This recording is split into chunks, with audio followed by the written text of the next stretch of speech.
Oi, gente, eu sou o Matheus e vou apresentar para vocês o trabalho sobre o vinho, junto com meus colegas Vitor, Jennifer, Adelina, Alessandra e Letícia. Semente da uva. O melhor desenvolvimento da videira ocorre em regiões de clima mediterrâneo. Apesar disso, a planta prefere temperaturas entre 15 a 30 graus, que influenciam muito no seu processo.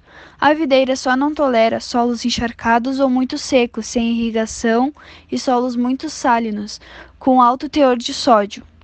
Para plantas, há duas possibilidades. Se a opção for uma muda pronta, as chamadas mudas de raízes nuas, que já estão enxertadas com variedade que se queira produzir, plante-as no barro para garantir o pegamento e mantenha o solo sempre úmido.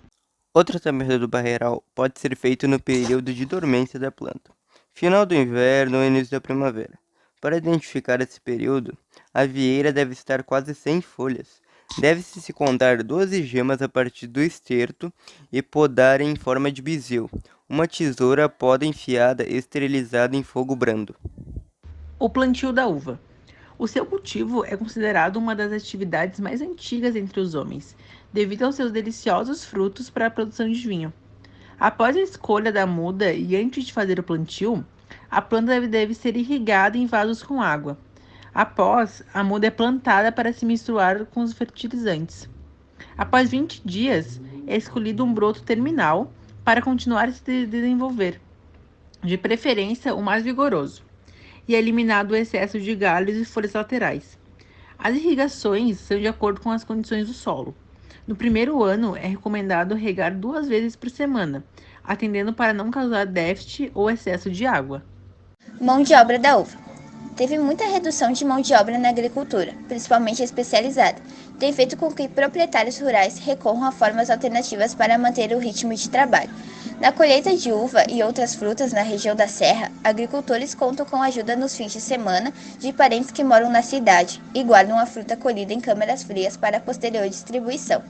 Conforme o presidente do Sindicato dos Trabalhadores Rurais de Caxias do Sul, Rudimar Menegoto, outro recurso já tradicional e que se torna ainda mais importante diante da falta de mão de obra especializada é a ajuda entre vizinhos que colhem variedades em diferentes períodos. O problema maior é a falta de mão de obra especializada. Há pessoas muitas vezes que querem trabalhar, mas não têm noção da rotina da lavoura nem a habilidade necessária. O trabalho na agricultura exige enfrentar um tempo muitas vezes que é úmido. Trabalho em áreas de morros com aclives. A colheita da uva. A colheita pode durar de 30 a 70 dias, dependendo do cultivar e da região do cultivo. No sul, as uvas são colhidas de janeiro a março. Eu vou falar agora sobre a operação de limpeza. A operação de limpeza visa eliminar bagas imaturas, podres, murchas, aquosas, molhadas, rachadas, muito pequenas, queimadas pelo sol, com danos visíveis causados por insetos, micro-organismos ou pássaros, e apresentando cicatrizes superficiais de aspecto rugoso e aspecto e cor escura.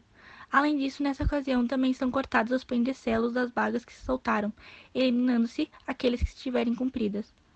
A limpeza deve ser realizada em um único cacho por vez, segurando pelo pendúculo, sem contato com as bagas. A tesoura usada deve possuir lâminas curtas e pontas arredondadas, ou com pequenas esferas, para não danificar as bagas. Após a colheita, a uva deve ser enviada para o setor de embalagens o mais rapidamente possível, para evitar desidratação das uvas, com a seca dos engastes de desprendimento das bagas, que causarão um grande prejuízo à qualidade. A elaboração do vinho é dividida em 4 etapas. A primeira é o esmagamento. Ao chegar na vinícola, as uvas são colocadas na esmagadeira, uma máquina que remove os engastos dos grãos e, de maneira sutil, remove as cascas da uva. Dessa forma, o suco da uva escorre livremente, sem que as cascas e sementes sejam esmagadas. Depois vem a prensagem. Após o esmagamento das uvas, tudo é prensado para separar as cascas e sementes do suco. Essa prensagem inicial é apenas realizada na elaboração de vinhos brancos. Os vinhos rosé e tinto pulam essa etapa, pois são fermentados junto com as cascas para ganhar cor. Logo em seguida vem a fermentação. Uma das primeiras decisões do enólogo nessa etapa é escolher fermentar o vinho em tanques de aço inox ou barris de carvalho.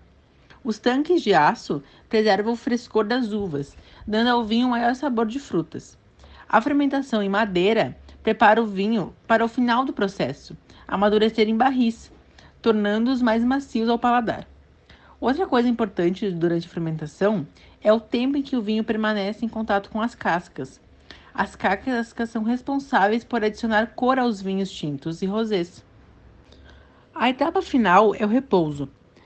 Após passar por todas as etapas descritas anteriormente, os vinhos são então engarrafados e deixados em repouso na vinícola, até estarem prontos para comercialização.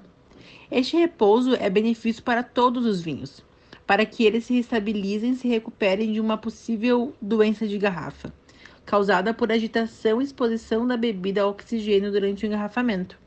Os vinhos podem repousar nas vinícolas por dias, semanas ou meses, porém, alguns podem permanecer em garrafas por muitos anos. Engarrafamento. O setor de engarrafamento do vinho de uma cantina deve ter área mínima de 25 metros quadrados e um pé direito de 4 metros. As paredes devem ser revestidas de azulejo ou outro material impermeável, até a altura de 2 metros. Nesse setor, são efetuadas as operações de lavagem das garrafas, preparo da rolha, enchimento da garrafa. Os recipientes utilizados para a conservação de produtos alimentícios. O vinho está incluído nesses produtos. Deve ser lavados com produtos que assegurem a retirada de toda substância estranha e eliminem os micro-organismos patogênicos. A maior parte da produção de vinho está localizada no sul do país, no estado do Rio Grande do Sul. Comercialização. No Brasil, o perfil do consumidor mostra-se mais aventureiro, que gosta de experimentar coisas novas. A cadeia produtiva e de comercialização do vinho tem feito esforço coletivo para incentivar o consumo e a cultura do vinho brasileiro. Tomar vinho é um hábito que tem crescido no Brasil. Dados recentes divulgados mostram que o mercado de consumidores de vinho saltou de 22 para 30 milhões, embora o consumo per capita do Brasil, cerca de 2 litros por pessoa ao ano, esteja bem abaixo de outros países, como os nossos vizinhos, Chile e Argentina, que consomem em média 17 e 23 litros por pessoa ao ano. A situação econômica estável pela qual o país vem passando há um tempo está dificultando o crescimento de muitos negócios. E quando falamos da venda de vinho em restaurantes, não poderia ser diferente. Em um cenário tão complicado, entender exatamente o custo que vender a bebida no estabelecimento gera versus a lucratividade representada pela atividade faz toda a diferença.